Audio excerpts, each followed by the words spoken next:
નમસ્કાર દર્શક મિત્રો, ફોકલ પોઈન્ટ બાય અજય ઉમટમાં ફરી એકવાર આપ સૌનું સ્વાગત છે. વડાપ્રધાન નરેન્દ્ર મોદીએ 100 દિવસ એમની સરકારના પૂરા થયા એ સાથે જ બુધવારે કેબિનેટની બેઠકમાં વન નેશન વન ઇલેક્શનની જાહેરાત કરી દીધી છે અને ભૂતપૂર્વ રાષ્ટ્રપતિ રામનાથ કોવિંદનો વન નેશન વન ઇલેક્શનનો જે રિપોર્ટ હતો, જે હાઈ પાવર કમિટીનો, એ રિપોર્ટ જે છે કેબિનેટે સ્વીકારી લીધો છે. અને તમને જો યાદ હોય તો મંગળવારે અમિતભાઈએ વડાપ્રધાન નરેન્દ્ર મોદીના 100 દિવસ પૂરા થયા એ સંદર્ભમાં જે પત્રકાર પરિષદ કરી હતી એમાં પણ એમણે એવું કહ્યું હતું કે આ સરકારના આ શાસન દરમિયાન જ અમે વન નેશન વન ઇલેક્શનનું અમલીકરણ કરીશું. અલબત્ત આજે કેબિનેટે એને સ્વીકાર્યો છે અને હવે એના પર ચર્ચા થશે અને શક્ય છે કે સંસદના શિયાળુ સત્રમાં આ વિધેયક રજૂ થાય. પરંતુ ભારતીય જનતા પાર્ટીને બાદ કરતા મોટે ભાગના વિપક્ષોએ એનો ભયંકર વિરોધ કર્યો છે. કોંગ્રેસ પાર્ટીના સુપ્રીમો મલ્લિકાર્જુન ખડગેએ કહ્યું છે કે ભાજપનો આ એક જુમલો છે.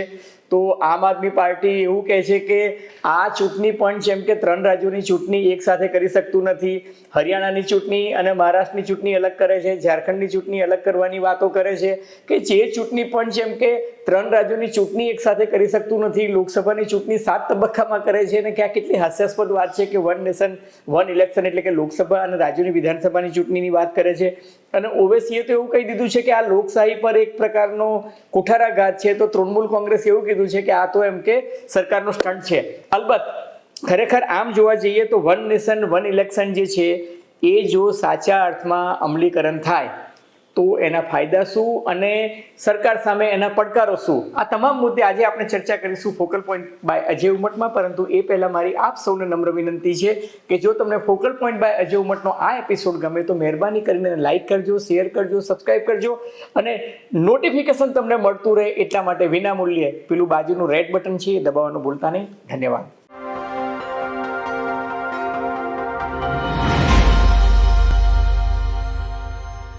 તો મિત્રો, મોદી સાહેબ એમનો જન્મદિવસ મનાવવા માટે ગુજરાત આવ્યા હતા અને એના આગલા દિવસે એમને જીએમડીસી ખાતેની જાહેર સભામાં કહ્યું હતું કે 100 દિવસ સુધી હું મૌન રહેવાનું મેં મુનાસિબ માન્યું અને 100 દિવસમાં લોકોએ એમ કે વડાપ્રધાન મોદીની બહુ મજાક કરી, પરંતુ 100 દિવસ કે મારા પ્લાનિંગના હતા અને હવે તમે જુઓ કે 100 દિવસ બાદ અમલીકરણ શરૂ થશે અને એની સૌથી પહેલી શરૂઆત આજે એમણે કરી દીધી છે. આજે એટલે કે 18મી સપ્ટેમ્બરે કેબિનેટે 7 મહત્વના નિર્ણય લીધા છે, પરંતુ એમાં સૌથી મહત્વનો નિર્ણય જો કેબિનેટે લીધો હોય તો એ છે કે વન નેશન વન ઇલેક્શન.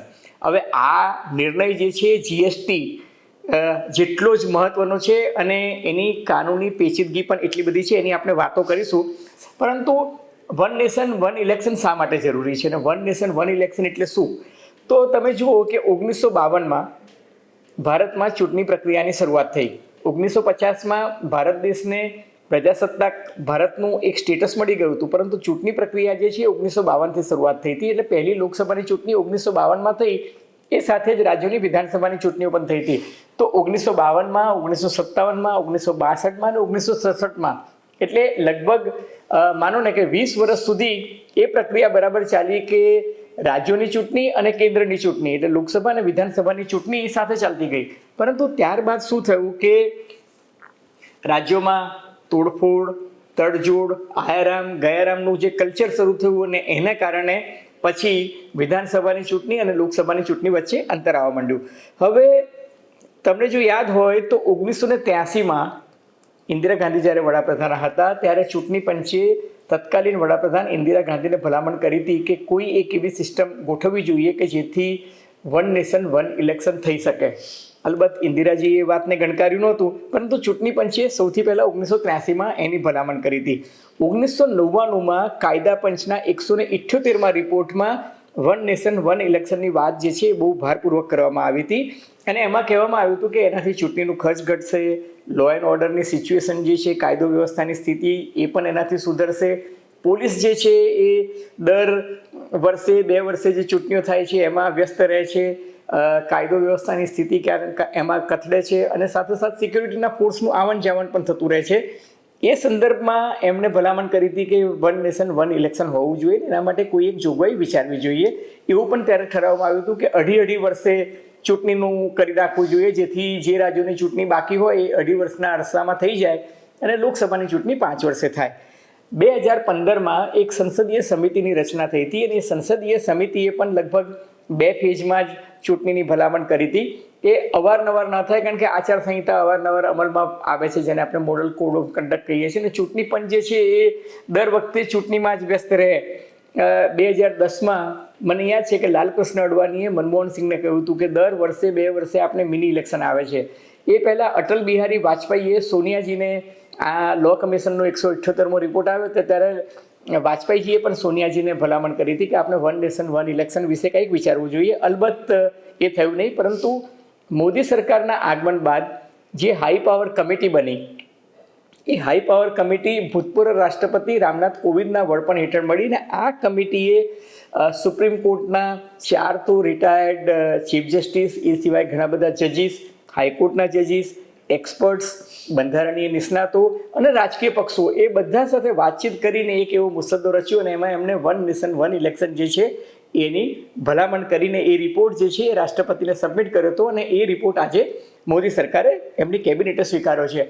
હવે દેશની જે 47 રજિસ્ટર્ડ પોલિટિકલ પાર્ટીઝ છે એ 47માંથી 32એ આના માટે સંમતિ દર્શાવી છે અને 15 પોલિટિકલ પાર્ટીઝ, જેમ મેં તમને શરૂઆતમાં કહ્યું કે કોંગ્રેસ પાર્ટી સહિત 15 પોલિટિકલ પાર્ટીઝે એમાં કોંગ્રેસે વિરોધ કર્યો છે, તૃણમૂલ કોંગ્રેસે વિરોધ કર્યો છે, આમ આદમી પાર્ટીએ વિરોધ કર્યો છે, અસદુદ્દીન ઓવૈસીની પાર્ટી જે છે AIMIM એને પણ વિરોધ કર્યો છે, તેજસ્વી લાલુ યાદવ વિરોધ કરે છે, અખિલેશ મુલાયમસિંહની સમાજવાદી પાર્ટી છે એ પણ વિરોધ કરે છે. એટલે આ બધી પોલિટિકલ પાર્ટીઝ જે છે એ વિરોધ કરી રહી છે. એમનું એવું કહેવું છે કે ભાઈ તમે લોકસભા અને વિધાનસભાની ચૂંટણીઓ જો સાથે કરો તો પરોક્ષ રીતે તમે પ્રાદેશિક પક્ષોને ખતમ કરવાનો આ એક પેતરો છે અને એવું કહે છે કે આ એક વ્યવહારિક નથી. હવે જે રામનાથ કોવિંદ સાહેબ જે સમિતિ જે છે એને ભલામણ એવી કરી છે કે લોકસભા અને વિધાનસભાની ચૂંટણી એક સાથે થવી જોઈએ અને એ ઉપરાંત દેશમાં મહાનગરપાલિકા, જિલ્લા પંચાયત, તાલુકા પંચાયત, નગરપાલિકા અને પંચાયતોની ચૂંટણી જે છે એ લોકસભાની ચૂંટણી જે થાય, લોકસભા અને વિધાનસભાની ચૂંટણી એના 100 દિવસની અંદર અંદર એ પણ કરી દેવી જોઈએ. જેથી શું થાય કે બાકીના 5 વર્ષ છે એ 5 વર્ષ ચૂંટણી મુક્ત શાસન રહે અને દેશના યુવાનો માટે જે પોલિસી રચાતી હોય એમાં સાતત્ય પણ રહે અને એક લોંગ ટર્મ એક દરેક રાજ્ય સરકાર અને કેન્દ્ર સરકારને એક લોંગ ટર્મ એક સરસ કામ કરવાનો માહોલ મળે અને ચૂંટણીનું back of the mind tension ના હોય. હવે રામનાથ કોવિંદની જે સમિતિ છે એવું કહે છે કે ભાઈ દેશના નિર્માણ માટે આ બહુ જરૂરી છે. મોદી સરકારે એવું જાહેર કર્યું છે, આજે અશ્વિની વૈષ્ણવે જે પત્રકાર પરિષદમાં જાહેર કરી કે ભાઈ અમે આ કેબિનેટમાં સ્વીકાર કર્યો છે, પરંતુ એનો કાયદો કરતાં પહેલાં દેશના તમામ ફોરમમાં એની ચર્ચા કરવામાં આવશે, ઔદ્યોગિક સમુદાય સાથે ચર્ચા કરવામાં આવશે, ચેમ્બર ઓફ કોમર્સ છે, ફિક્કી છે, એસોચેમ છે, એવી બધી જે ફેડરેશન્સ જે છે, ઇન્ડસ્ટ્રીયલ ફેડરેશન્સ છે એમની સાથે ચર્ચા કરવામાં આવશે, દેશના સામાજિક કાર્યકર્તાઓ છે, નેશનલ ની જે બીજી બધી સંસ્થાઓ છે એ સંસ્થાઓના વડા સાથે ચર્ચા કરવામાં આવશે અને વૈજ્ઞાનિક અભિગમ સાથે આનું કઈ રીતના અમલીકરણ થાય જેથી દેશ પ્રગતિના માર્ગે રહે, વિકાસ પણ થાય, કાળા નાણાંનો ચૂંટણીમાં દુરુપયોગ ના થાય અને લીગલ પ્રોસેસથી આને કઈ રીતના થાય એ અંગે ચર્ચા થશે. ટૂંકમાં મોદી સરકારે સ્પષ્ટ કહ્યું છે કે ચર્ચા વિચારણાના અંતે સર્વસંમતિ, દરેક રાજકીય પક્ષોની સર્વસંમતિ આમાં જરૂરી છે. એટલે એમ કે સર્વસંમતિ સાધી અને આ વિધેયક પસાર કરવાનો અમારો પ્રયાસ રહેશે.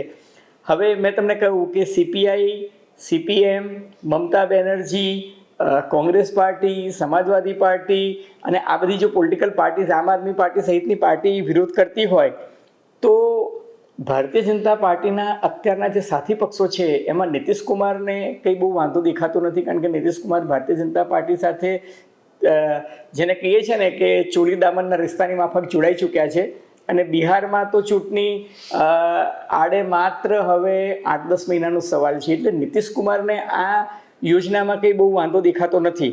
પરંતુ ચંદ્રાબાબુ નાયડુ તો હમણાં જ લોકસભાની ચૂંટણીની સાથે જ એમને ત્યાં વિધાનસભાની ચૂંટણી થઈ છે, એટલે એ હજુ મોઘમ અથવા તો મૌન રહેવાનું મુનાસિબ માને છે. અલબત્ત એમને નકારાત્મક પ્રતિક્રિયા પણ નથી આપી અને હકારાત્મક પણ નથી આપી, પણ ખોખારીને હજુ સુધી કાંઈ બોલતા નથી.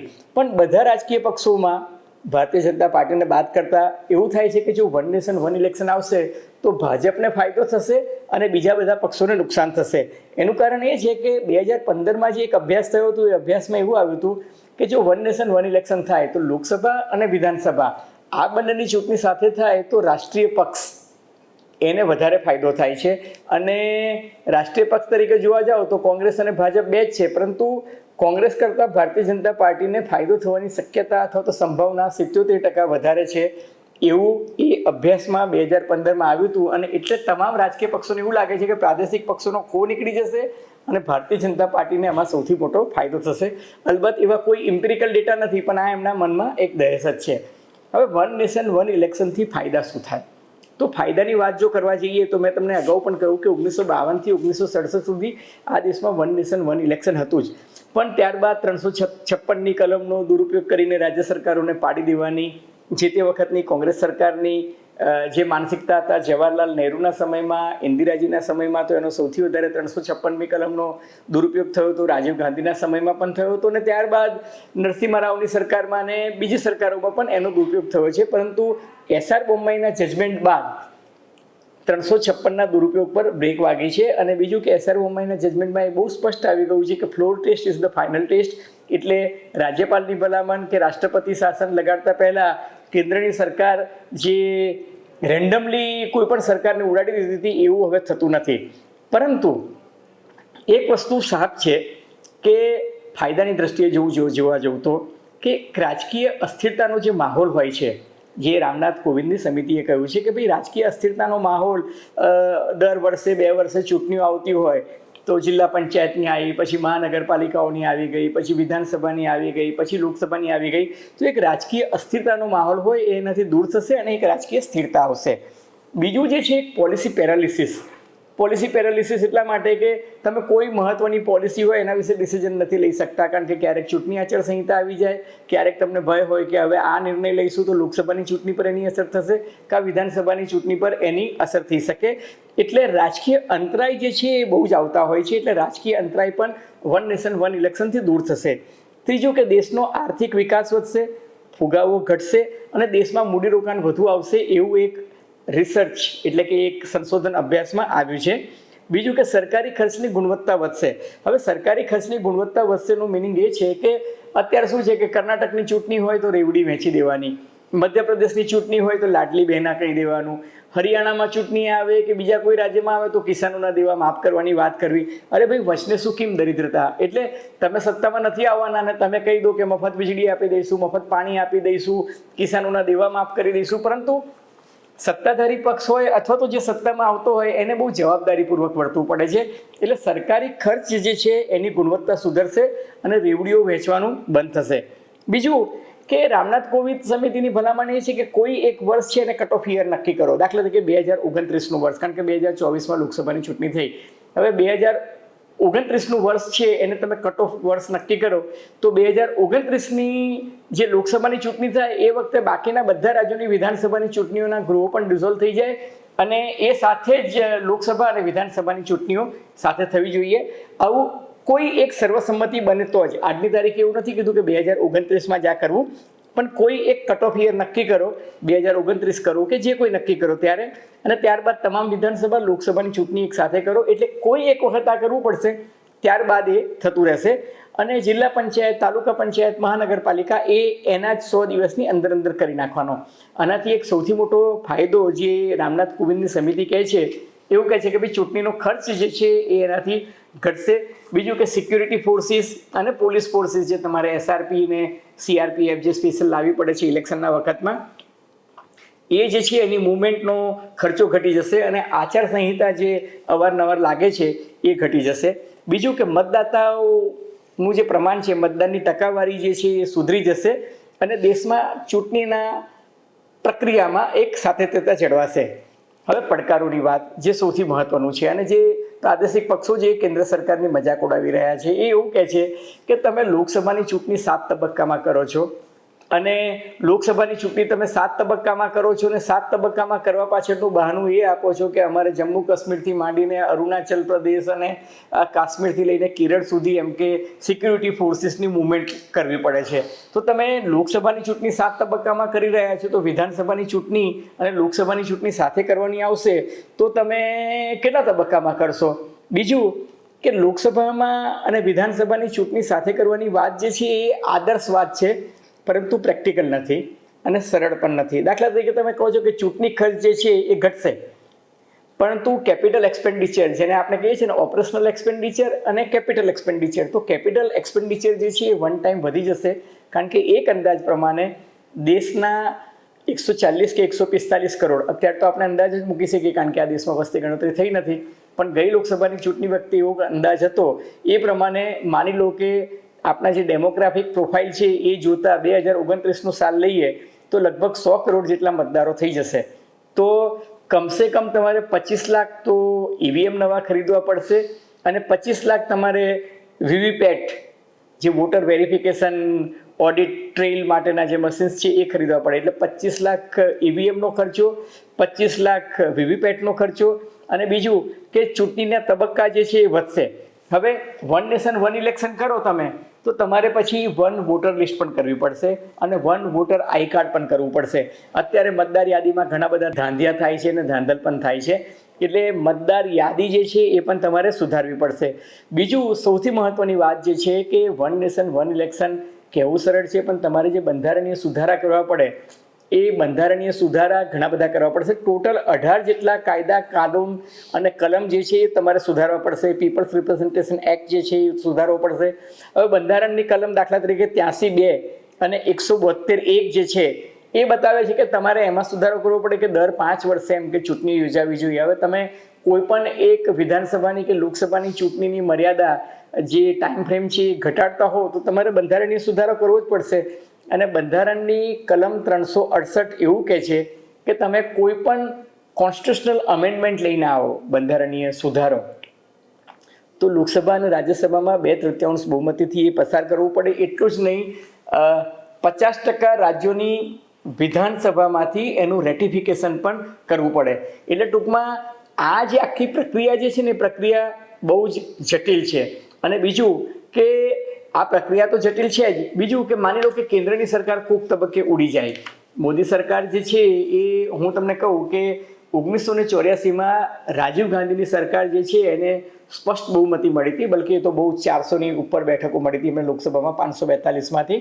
અલબત્ત આસામ અને પંજાબમાં પછીથી ચૂંટણી થઈ હતી, પણ બ્રુટલ મેજોરિટી એ સરકારને મળી હતી.